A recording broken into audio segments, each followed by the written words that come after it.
Bonjour à tous, je démarre le live un peu plus tôt pour vous faire profiter de la vue de mon bureau, on peut dire ça comme ça, que j'ai aujourd'hui. Alors je vais attendre un petit peu que vous arriviez, puisqu'on est en direct. Vous verrez le replay sur Facebook ou sur YouTube. Donc voilà, je commence un petit peu plus tôt, je ne vais pas rentrer dans le vif du sujet tout de suite, mais c'est vraiment pour vous faire profiter de la vue que j'ai de mon bureau temporaire. Alors attendez, je vais tourner ma caméra et vous verrez vachement mieux mon bureau d'aujourd'hui. Est-ce qu'il y en a qui arrivent à deviner où je suis? Tenez, allez, on va jouer un petit peu. Salut Cédric. Merci. Est-ce qu'il y en a qui arrivent à deviner comme ça sur image où je suis? Allez, petit jeu concours. Bon, il n'y a rien à gagner ou alors pourquoi pas. Si quelqu'un franchement arrive à deviner où je suis, chapeau. Alors après, si vous habitez sur place, forcément ce sera plus simple. Mais voilà, je commence un petit peu en avance pour vous montrer mon bureau du jour. Et si quelqu'un arrive à deviner où je suis, je trouve que ça serait super rigolo. Alors après, je sais bien qu'il y en a sur la Côte d'Azur qui ont un petit peu ce cadre-là régulièrement. Donc ça ne doit pas forcément en époustoufler tout le monde. Alors bonjour à tous ceux qui arrivent. On est juste un peu en avance, mais pour faire profiter de la vue. On n'a pas commencé. D'ailleurs, est-ce que, tenez, vu qu'on commence en avance, je vais en profiter pour vous faire participer. Est-ce qu'il y en a qui ont une thématique là que vous voudriez que j'aborde en particulier? Parce que donc j'ai des idées en tête, mais ça ne me gêne pas de... Je peux être flexible. Est-ce qu'il y a une thématique que vous voudriez que j'aborde? Non, Cédric, c'est pas 7. Est-ce qu'il y a des questions? Alors, toujours au niveau du libéral, dans le cadre de la dynamisation de son activité libérale, du lancement en libéral, ou alors sur la clinique, d'accord, sur nos pratiques. Sabine, hello. Et non, ce n'est pas Annecy. Par contre, Annecy, c'est bien joué parce que, effectivement, je suis savoyarde, donc ça aurait pu. Ça aurait pu. Je vous donne un petit indice, c'est pas un lac. Ce n'est pas un lac. Voilà, alors hello Céline, donc hello à tous ceux qui arrivent. Bonjour à tous, bienvenue. Bienvenue. Voilà, alors pour ceux qui arrivent, est-ce que vous reconnaissez l'endroit où mon bureau se trouve aujourd'hui? Alors, et est-ce qu'il y a un thème clinique ou plus administratif que vous voudriez que j'aborde? Ouais, Cédric, c'est la Méditerranée. Tu chauffes.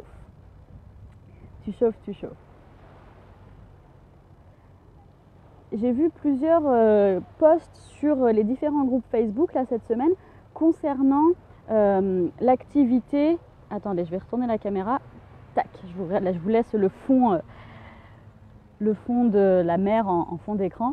J'ai vu plusieurs posts cette semaine, sur les groupes de psychos, avec pas mal de psychos qui expliquaient ou qui demandaient s'il y avait des baisses d'appels de patients, des baisses de nombre de rendez-vous. Il y avait aussi des posts qui traitaient sur le fait que les personnes appellent, prennent rendez-vous et puis ne viennent pas. Et ça posait un problème. Il y avait aussi des posts concernant le fait que les gens viennent à une première séance mais ne payent pas. Donc c'est un thème que j'avais prévu aujourd'hui, mais j'aimerais que vous me disiez si ça vous intéresse ou si vous avez d'autres idées qu'on pourrait traiter ensemble. Alors, je vois Sabine, tu dis les violences conjugales dans le cadre du TDAH chez l'adulte sur la clinique. D'accord, Cédric, tu dis Montpellier. Non, Cédric, c'est pas Montpellier. C'est pas Montpellier. Alors, Sabine, les violences conjugales dans le cadre du TDAH chez l'adulte sur la clinique. Alors, qu'est-ce que tu voudrais qu'on parle plus précisément? Est-ce que les personnes avec un TDAH ont plus de risques d'être victimes ou acteurs de violence, même tout court? Est-ce que c'est ça ta question? Ou est-ce que ça traite plutôt de comment on fait une fois que la personne a expliqué au cabinet sa problématique? Alors dites-moi un petit peu de ce dont vous voulez parler et puis on s'arrange. Alors je vais juste lever un petit peu mon écran pour pas que vous voyez des personnes mineures qui passent derrière moi. Hop, il est beau le ciel. Ok, on est bon. Bonjour à tous ceux qui arrivent. Donc on est en direct, comme d'habitude, comme tous les vendredis, de midi à midi 20. Aujourd'hui, on est dans mon bureau temporaire. C'est vraiment super chouette de pouvoir bosser et en même temps d'être dans un endroit différent. Ce n'est pas Agde. Vas-y Cédric, tu vas tous les faire, tu vas y arriver. Je peux te donner un autre petit indice. Qu'est-ce que je pourrais te donner comme indice? Après, tu vas chercher sur internet. Il fait chaud. Et puis, je suis pas loin d'une frontière, disons. Voilà. Ok. Alors, je vois même pas l'heure qu'il est, vu que j'ai pas mon ordi à côté de moi. Et ben, il est mis 11h59, donc c'est parfait. On va pouvoir commencer le live après cette petite introduction géographique. Alors, on a parlé beaucoup là ces dernières semaines avec ceux du lab sur le diagnostic clinique en psychologie. Je ne vais pas forcément y revenir dessus dans le live, je vais peut-être plutôt aborder ces questions de patientèle. Comment est-ce qu'on fait pour se créer une patientèle? Comment est-ce qu'on fait pour la garder? Et surtout, comment on fait pour éviter les impayés? Est-ce que ça, c'est des choses qui vous parlent? Est-ce que vous avez ça comme vécu en tant que libéral? Ou est-ce que si vous travaillez en institution, parfois il y a des gens, on leur donne des rendez-vous, en général c'est les secrétariats des hôpitaux qui vont donner des rendez-vous et puis les gens ne viennent pas forcément. Quand vous êtes en libéral, est-ce que ça vous arrive ça, le fait de ne pas d'avoir des rendez-vous qui ne sont pas honorés, voire pas payés parce que vous faites confiance à raison, hein, et puis finalement ils ne vous payent pas, ou alors avoir du mal à remplir votre planning? Est-ce que c'est des choses qui vous parlent ou au contraire vous êtes overbooké, vous n'avez plus que faire des patients et vous réorienter? Cédric, non, toujours pas. Hein. Je lis, Cédric, tes messages. Si à un moment donné tu tombes bon, je te dirai. Sabine, tu dis, oui, la prévalence des violences conjugales dans le cadre d'un homme, particulièrement avec un TDAH et l'angle d'attaque thérapeutique. Ok, ça marche. Alors, Sabine, sur cette thématique-là, moi, ce que je peux te proposer, c'est pour être bien plus précise dans ma réponse, c'est de faire des recherches, davantage de recherches, et puis il faut répondre lors d'un autre live. Parce que je t'avoue que ce jeu-là, je ne l'avais pas forcément prévu dans ma tête. Je pourrais te dire un certain nombre de choses, mais pas forcément des trucs très précis. Donc c'est vrai que je préférerais le faire sur 20 prochaines minutes, par exemple, vendredi prochain, pourquoi pas. Qu'est-ce que tu en penses? Cédric, patientèle concernant le bilan psy, pas simplement d'avoir des familles qui aboutissent la démarche. Alors, il m'arrive un truc, mon appareil est en surchauffe. Donc je vais me mettre à l'ombre. Si ça coupe, je reviens rapidement sur le live. C'est ça, c'est bureau en plein air, en plein cagnard. Là-dessus, c'est pas avantageux.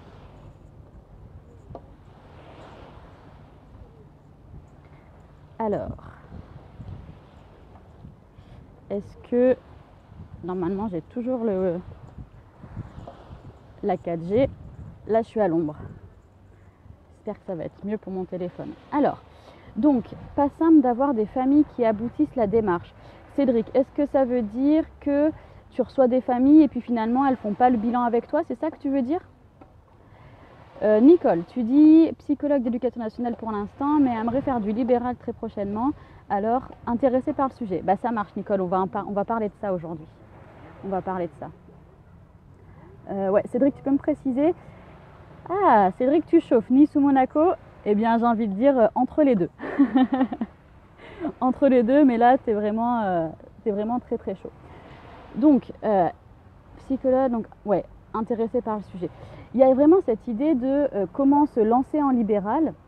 Okay, qu'elle démarre, alors pas au niveau administratif, hein, plutôt au niveau de comment faire pour se créer une patientèle et pour finalement la maintenir. Lorsqu'on se lance en libéral, il y a vraiment cette question-là.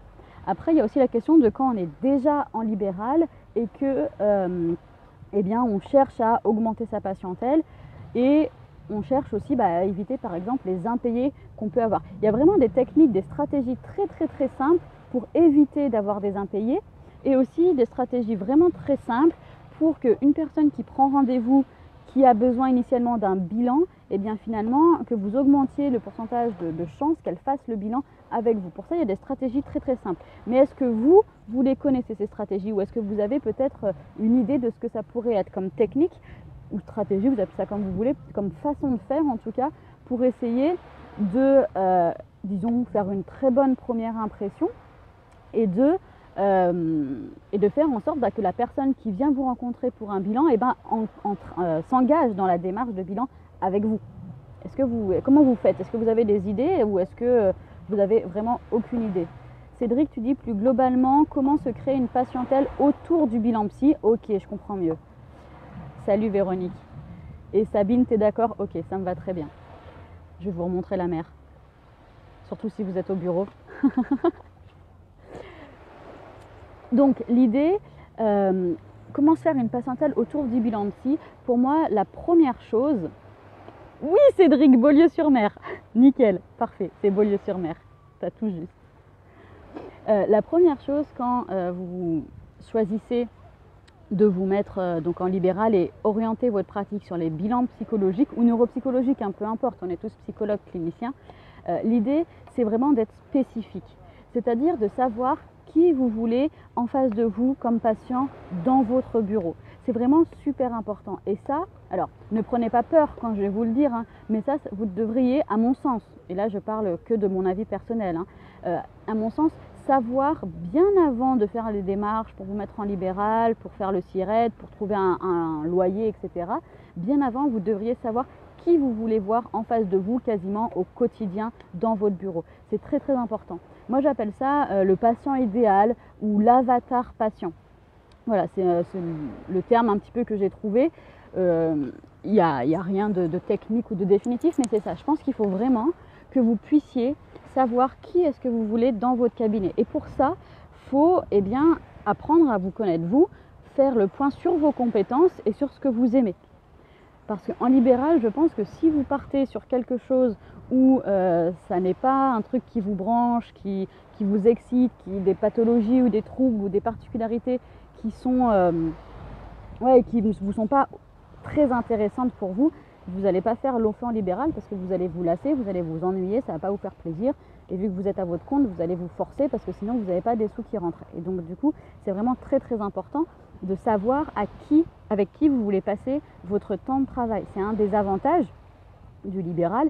Si on a les bons contacts, de la chance, ça peut être aussi réalisable en salarié. Évidemment, vous pouvez choisir dans quel service travailler, etc. Mais il y a d'autres facteurs que je ne vais pas évoquer maintenant, ce n'est pas la thématique. Mais il y a vraiment ce travail qui est très très important à faire et je pense qu'il ne faut pas du tout négliger de qui vous voulez voir dans vos bureaux. C'est-à-dire que vous devez, allez-y, s'il y en a qui veulent se lancer en libéral, là, ou qui se sont lancés il n'y a pas longtemps, ou s'il y en a qui veulent redynamiser leur activité en libéral, prenez un papier et un crayon. Là, je vous laisse quelques secondes. Prenez un papier et un crayon et puis essayez de noter. Notez qui est le patient idéal que vous voudriez voir. Par exemple, est-ce que vous préférez des enfants ou des adultes déjà, de manière assez triviale? Est-ce que vous voulez plutôt des personnes qui ont des troubles acquis ou des troubles neurodéveloppementaux? Alors, je parle bien de patient idéal. Je vais me remettre à l'ombre, j'ai oublié que j'étais en surchauffe sur mon téléphone. On parle bien de patient idéal. Évidemment que si vous voulez faire uniquement par exemple du trouble acquis et plus précisément du traumatisme crânien, c'est pas du tout exclu que la personne ait un trouble du neurodéveloppement. On est d'accord. Mais l'entrée pour les gens qui veulent venir vous consulter, ce sera quand même le traumatisme crânien ou un autre trouble acquis.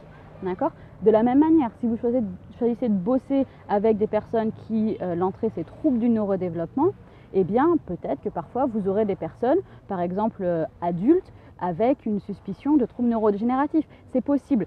Ça, on peut faiblement l'anticiper, mais avec une entrée très claire, eh bien, vous pourrez totalement être dans votre, moi, ce que j'appelle case compétence. C'est-à-dire qu'à un moment donné, quand on est en libéral, il va falloir accueillir la population pour laquelle on est compétent. Sinon, c'est là où on se retrouve avec des situations comme je peux avoir en supervision parfois, où oh là là, c'est la grande panique, et je la comprends, et je l'ai vécu aussi. C'est la grande panique parce que, il y a un patient qui arrive, on le prend, mais c'est pas dans nos compétences, mais on n'a pas forcément réfléchi à ses prix et on n'est pas spécifique, donc on fait un petit peu du tout venant, du très large, et du coup, il y a forcément des situations qui nous arrivent pour lesquelles on n'est pas bien formé, mais pourtant on les prend quand même pour plein de raisons que je comprends, mais ce ne sont pas les bonnes raisons et c'est évitable.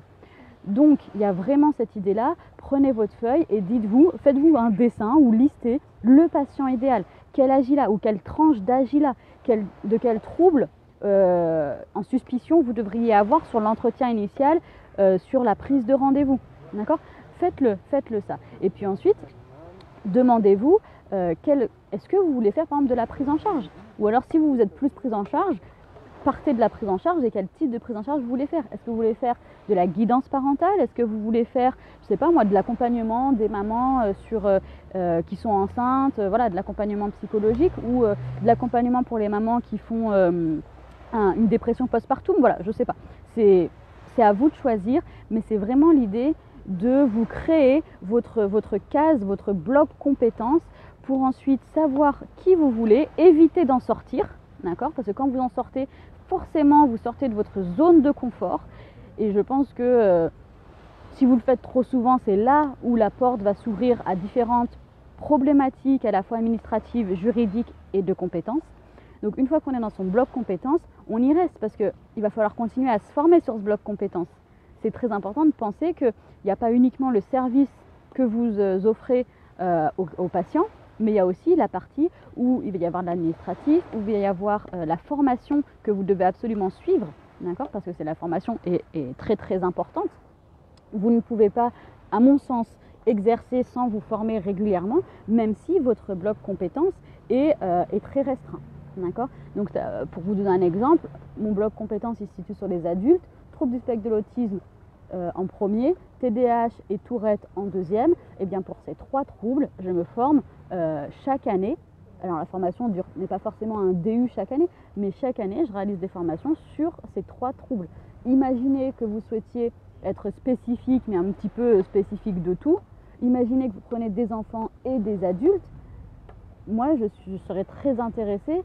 Et je ne me moque pas, hein, c'est vraiment une vraie question. Je serais très intéressée de savoir comment on fait pour se former sur un panel aussi large de possibilités de recevoir des clients. Alors, je vais regarder les commentaires, j'ai vu qu'il... Alors, Cédric, tu dis, le bruit des vagues en fond sonore, c'est très agréable, ça m'aide à me concentrer. Super, Cédric. Alors, toi, Cédric, tu vas faire enfant, TND, TED 10, ok, et troubles des apprentissages, avec de la psychopédagogie. Alors, enfant, ok. Je vais prendre la situation de Cédric, puisque tu me l'as mis en commentaire, je vais reprendre ce que tu m'as dit. Enfant, ok. Trouble du neurodéveloppement. Donc quand tu dis trouble du neurodéveloppement, ça veut dire que tu vas avoir trouble du spectre de l'autisme, d'accord, anciennement appelé trouble envahissant du développement. Okay, dans la nomenclature la plus actuelle, donc on est sur le DSM-5, c'est TSA, et TSA ça remplace trouble envahissant du développement, donc les TED. Donc TND ça comprend TSA, ça comprend tout ce qui va être les troubles des apprentissages. Les troubles des apprentissages, c'est dysorthographie, dyscalculie, dyslexie. Ensuite, tu vas avoir les troubles développementaux du langage, d'accord, avec notamment par exemple le trouble de la pragmatique du langage, le trouble de la communication sociale. Attendez, je suis en train de réfléchir, parce que là, la mère m'a perturbée. Et le trouble de la communication sociale, je ne me rappelle plus où il est. Désolée, j'ai un petit trou de mémoire. Mais tu vas avoir aussi les déficiences intellectuelles. Tu vas avoir le TDAH, tu vas avoir les tics et le syndrome de Gilles de la Tourette, tu vois. Donc quand tu dis TND, ok. TED, c'est dans les TND. 10, c'est dans les TND, ok. Troubles des apprentissages, psychopédagogie, yes. Sauf TSA justement. Donc dans ce cas-là, pas TED, pas TSA, pas TED, c'est pareil. Dans ce cas-là, tu vas devoir vraiment ensuite spécifier pour quelqu'un qui n'y connaît rien, d'accord, mais qui aurait besoin de tes services, donc des familles, quels sont les comportements qui devraient les amener dans ton cabinet. Par exemple, mon enfant a des difficultés à apprendre à lire, il a été aidé par le soutien scolaire, mais ça ne s'améliore pas. Dans cette situation qui est très concrète, où une famille peut se retrouver par rapport à son enfant, là, ça va lui parler. Et là, si derrière tu mets, donc je consulte pour les enfants qui ont des problèmes à lire et qui ne parviennent pas à progresser malgré un accompagnement en soutien scolaire, là, tu vois, ça parle, c'est du concret. Par contre, si tu vas mettre pour des familles, des gens qui sont profanes en psychologie ou en neuropsychologie éventuellement, 10, TDAH, etc., là, tu vas voir, entre guillemets, un petit peu de tout et n'importe quoi. Parce que les gens, et c'est normal, hein, c'est comme personnellement, moi je vais au garagiste, hein, ils n'y connaissent rien. Par contre, ils connaissent un petit peu ce qui va être dans les médias, et ça, parfois, ça va nous porter préjudice. Justement, pour les formations, que conseillez-vous au-delà des DU? C'est une question de toi, Nicole. Alors, moi, je conseille évidemment des DU quand c'est possible, quand ils existent. Ensuite, je vais par exemple recommander des formations d'organismes de formation qui sont très spécifiques. Par exemple, là en décembre, là je pars en formation sur l'entretien motivationnel. Donc j'ai commencé à être formée sur l'entretien motivationnel dans le cadre de mon DU Addicto et TCC. Pour moi, c'est un très très bon début, notamment parce que j'ai aussi lu les 2-3 bouquins qui s'y rapportent en parallèle. Mais là, j'ai vraiment envie de progresser dans ma clinique. Et pour moi, ça passe par progresser sur l'entretien motivationnel. Du coup, là, je pars à Genève 3 jours avec un organisme de formation où j'ai plus le nom en tête. Voilà. Mais c'est le seul organisme de formation qui fait que ça, que de l'EM, que de l'entretien motivationnel. Vous voyez, il ne fait pas de l'EM, il ne fait pas de la psychanalyse et aussi de la neuropsy et aussi de l'addiction. Tu vois, je pense qu'il faut chercher la spécificité parce que si l'organisme de formation est spécifique, on peut penser, alors après il faut vérifier, hein, mais on peut penser que justement ils vont être focus que sur ça, ils vont mettre toutes leurs compétences, toute leur énergie à travailler sur une thématique bien précise. Voilà. Ensuite, vous avez, suivant, après ça dépend de ce en quoi vous voulez vous former. Si vous voulez vous former à la passation par exemple de certains tests, pourquoi pas, moi ça me questionne, mais pourquoi pas, vous avez effectivement les éditeurs de tests qui proposent des formations.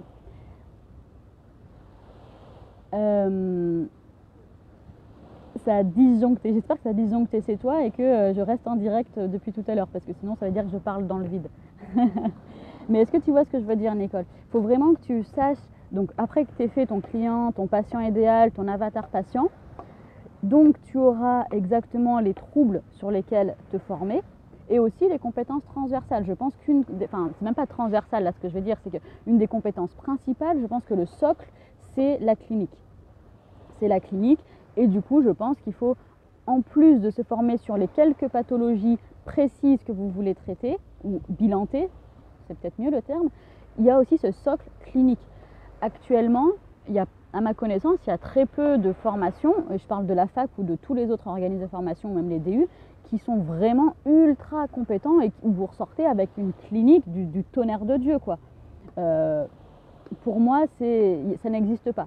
Par contre, vous pouvez prendre des petits bouts de différents organismes de formation, comme par exemple l'entretien motivationnel, voilà, dans ce centre de formation-là, plus par exemple une formation TCC, alors pas forcément celle de 2 ou 3 ans, pas forcément celle de Chambellion avec Martine Bouvard qui est très difficile mais très très qualifiante.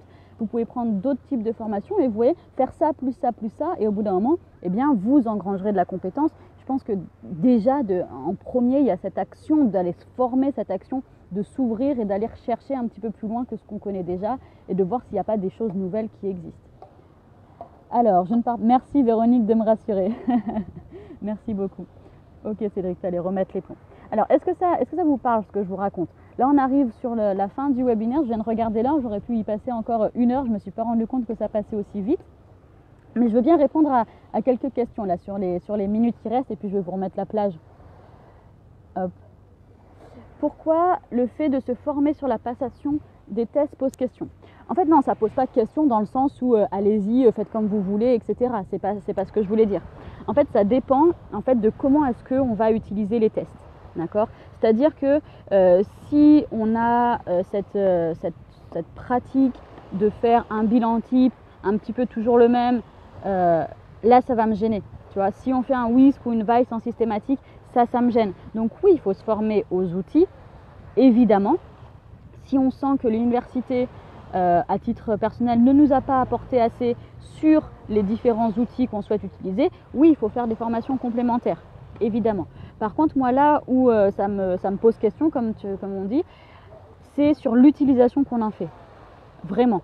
C'est que pour moi, il faut vraiment penser le test à chaque fois que l'on va être potentiellement amené à l'utiliser. Face à une demande, j'ai envie de dire, il va falloir réfléchir. Non pas qu'on ne réfléchit pas ou que vous ne réfléchissez pas, c'est pas ce que je veux dire. C'est qu'il va falloir se poser à chaque demande et se dire, ok, comment je vais faire mon bilan? Et pas sortir un bilan type ou un bilan, disons, classique ou habituel. Mais pour chaque demande qu'on nous fait, déjà, bien comprendre la demande, bien l'étayer, bien savoir à quelles questions on va devoir répondre concrètement. D'accord? Et à partir de là, poser des hypothèses et ensuite, éventuellement, si ça nous permet de contribuer très fortement à répondre à nos hypothèses, là, on fait passer un test.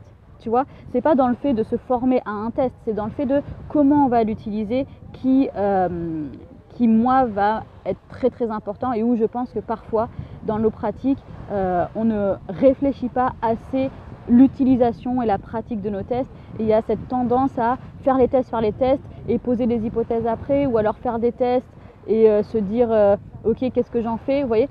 Et c'est là où je vais être un petit peu embêtée. Coucou Véro. Allez, je prends les dernières questions. Conseilles-tu de faire un gros prêt pour acheter les outils Teach, Whisk 5, Vice, Nepsi, Connor's Brief. Là, tu vois, ça se réfléchit en cohérence avec l'avatar patient que tu as décrit juste avant. Tu vois, ça c'est vrai qu'on pourrait en reparler, vu ton mail, le mail que tu m'as envoyé, je pense qu'on a l'occasion d'en parler vraiment en détail. Et d'ailleurs, quand tu me dis Teach, Nepsi, bah là je te dis franchement, il faut vraiment qu'on en parle pour savoir pourquoi tu veux acheter ces tests-là, quoi. Voilà, franchement. Au début de carrière. Nicole, pour les enfants porteurs de TSA, le test psychométrique le plus adapté, WISC à ABC. Alors oui, les enfants TSA, mais est-ce qu'il y a suspicion de DI ou pas? Tu vois, là, ça va être vraiment une question importante. S'il n'y a pas de suspicion de DI, s'il y en a une, quelle est la demande qu'on va te questionner? Tu vois, c'est là où vraiment, c'est ce que je disais il y a quelques minutes, il n'y a pas de systématique. Il n'y a vraiment pas de systématique. Et pour une personne TSA, qu'elle soit avec ou sans DI, ça va dépendre de la question qu'on te pose. Et franchement, il y a plein de questions qu'on pourrait me poser où le WISC ou le KABC ou un test de fonctionnement intellectuel, je ne le sortirai pas. Donc, je pense qu'il faut vraiment penser le processus du bilan en partant de la question et pas en partant de nos tests. Tu vois ce que je veux dire? Bah, merci à toi, Céline. Merci à toi. Merci à vous tous. Pour aujourd'hui, on va s'arrêter là.